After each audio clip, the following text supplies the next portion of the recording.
Can you tell us about yourself, like where you came from and how long you've been here in Canada? My name is Khaled, again, as you said. I came with my family like 4 months ago. We are originally from Lebanon, which is a small country in the Middle East region. Um, it hasn't been so long. Days have been so fast here since we came. So, yeah, looking back now, it's almost 4 months, but it seems like yesterday because, yeah, we have trying to exploit the days as much as we can. Yeah. Okay. And can you tell us about your professional or educational background in your home country? I'm actually a mechanical engineering graduate. I used to work for around 13 years in construction department. That varies between the design, the maintenance, the execution, and the consultancy of construction works, which was in Saudi Arabia. Actually, I used to work. Um, this is actually my experience in simple words. Over here, getting acquainted with the market, working as an engineer, it's not easy, but it's not difficult actually. One guy has to set a target. Canada is famous with the opportunities that they have. Really, there are numerous opportunities, but one guy gets frustrated by applying again and again and getting refused by the recruiters or the companies. So the secret is not as much as you apply or how many doors you try to knock. It might work, I'm not saying it doesn't. It might work, but there is a simple way, a peace of mind that one can go through that could give him a job at the end. Us as engineers, this is a licensed nature of a degree. So we have something in Ontario called PEO, a Professional Engineer of Ontario. That association actually assess your education with your experience. Then after a couple of phases with the examination, it's not so hard, maybe 2 or 3 exams that are done every 6 months. So that's not something out of a reach.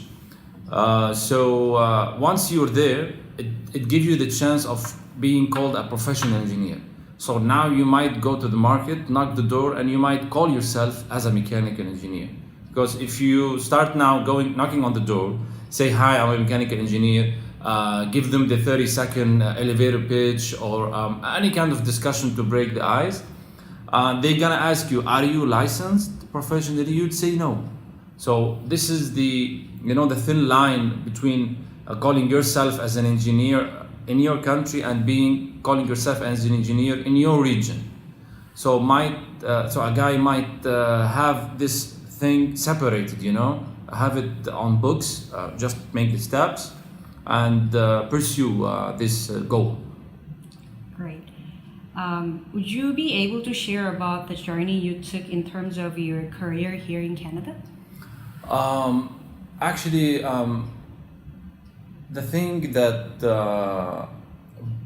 got me into the career network here in the country was starting with the Multicultural Centre.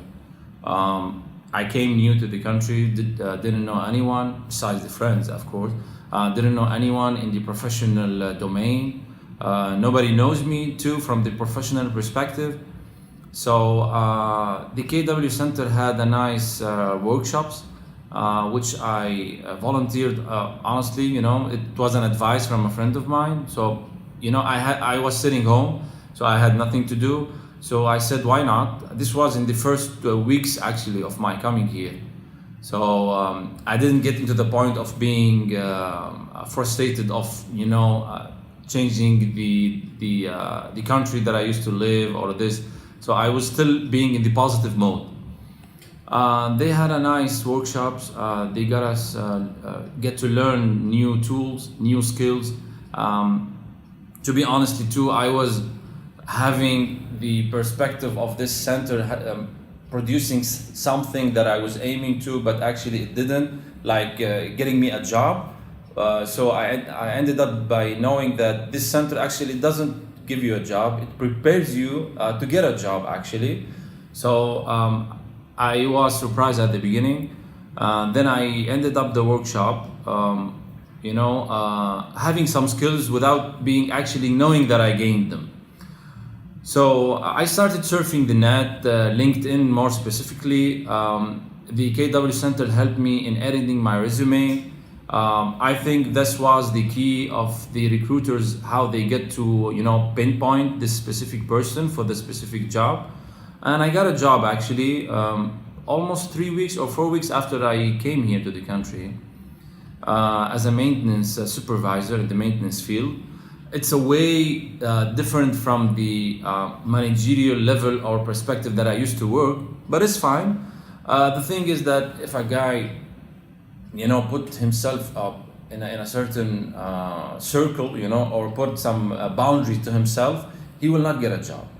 Like a dentist coming from the Middle East region or from any country of the world. It doesn't have to be from our region, or an engineer actually, or any managerial position in the business field.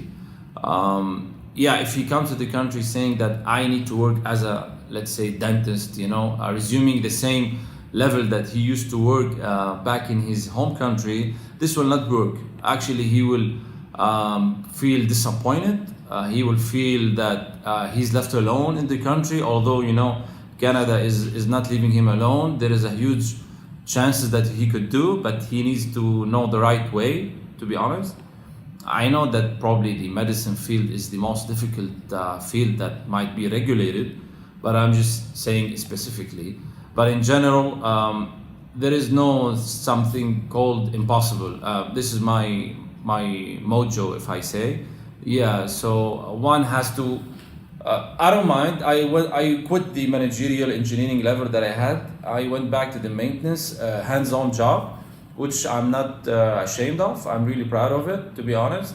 I got to know good firms, who employed me. They were really famous in the Southern Ontario region. I get to know the regional managers. I get to know the guys on the site. We started to become friends. We started to hang out together, to be honest. I started to build now my professional network.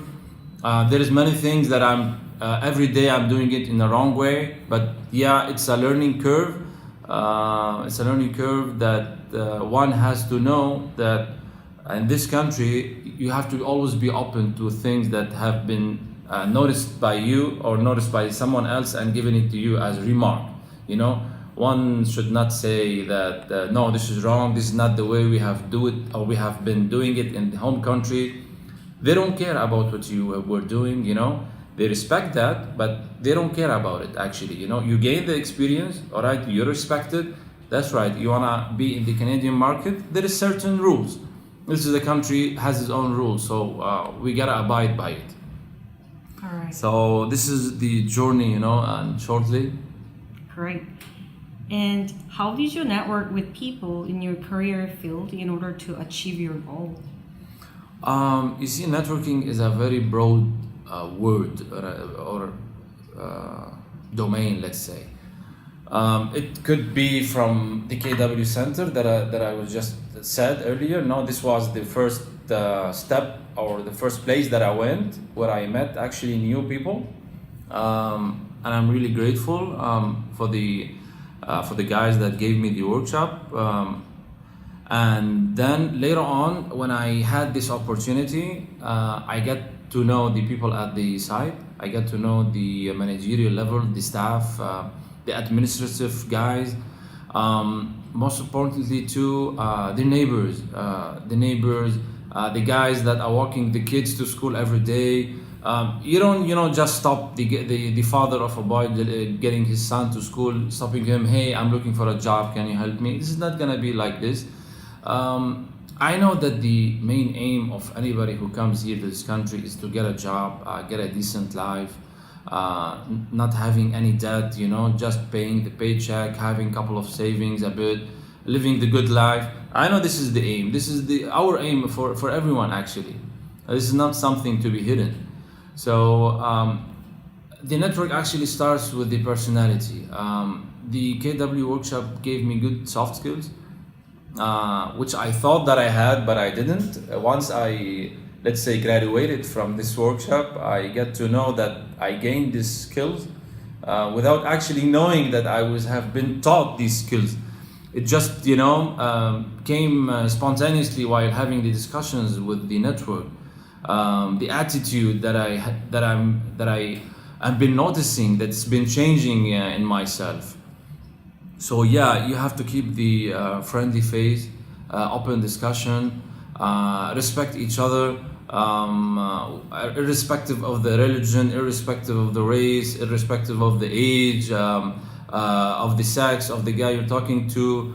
All of these things you have to put up aside. You have to talk to a person that has a specific education he has been taught, specific experience he has been learning. Sorry.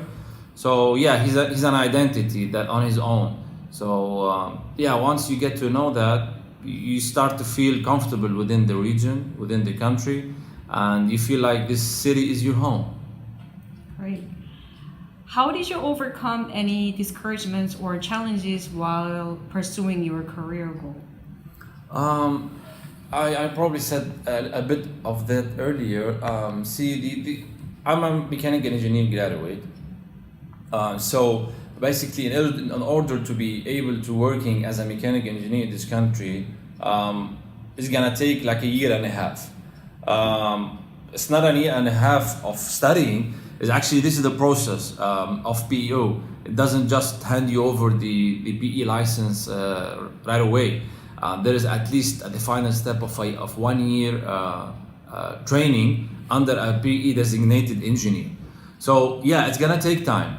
So that's why I said, actually, one should not look to only this job that he's looking for as a mechanical engineer, or sorry, as an engineer, let's say, or a specific designation he used to work in his own country.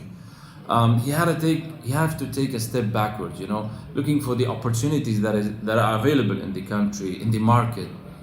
It could be at a drugstore, it could be at a Tim Horton, it could be an Uber driver, whatever. From my perspective, I don't mind doing any of these jobs, because at the end of the day, you came with a certain amount of savings. You're starting now to spend them. Then the amount in your pocket is reducing. So first month, 3-6 months, later on, you're gonna feel like you're gonna be really in trouble. If you didn't find a job. So this is the challenges actually that I faced. So in parallel, I would really recommend, because this is what I'm doing or pursuing, to get a higher education. This is a country really that they feel comfortable with a guy that is graduated from their country. This is a human nature, which we respect actually. Think about it backwards. If a guy in your home country coming as a foreign, from another country, wanted to work as a specific designation, the employer might feel hesitating, by saying that this is unknown degree or an unknown country. So this is an advice actually I can give you guys. So pursue a higher education here. It doesn't have to be higher. Pursue even the same degree that you did in your home country, but in this country.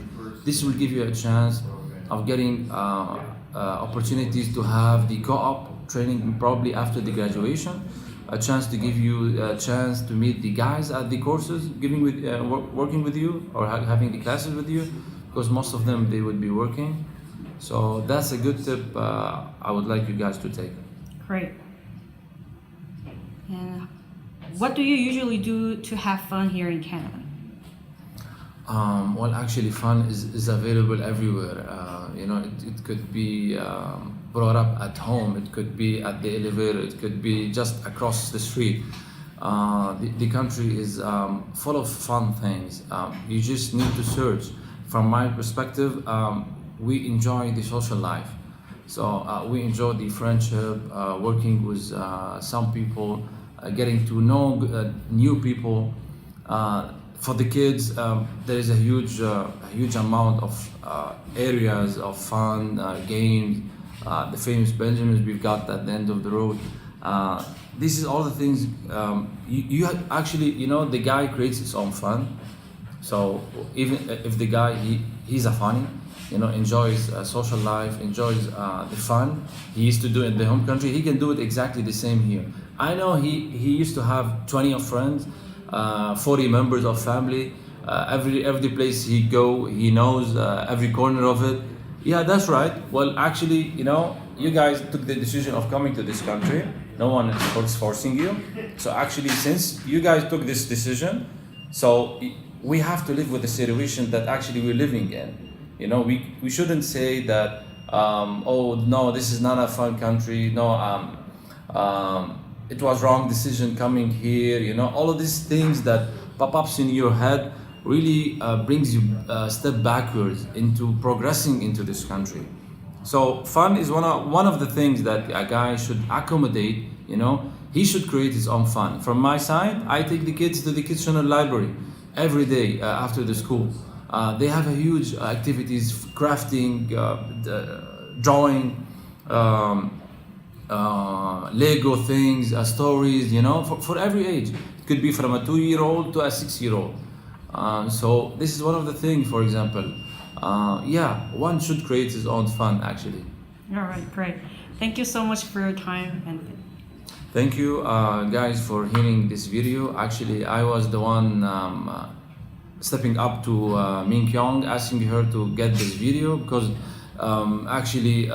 I did have some suffering at the beginning when I came in, but actually I'm feeling now so relaxed and so comfortable. So I want you guys to feel so comfortable too.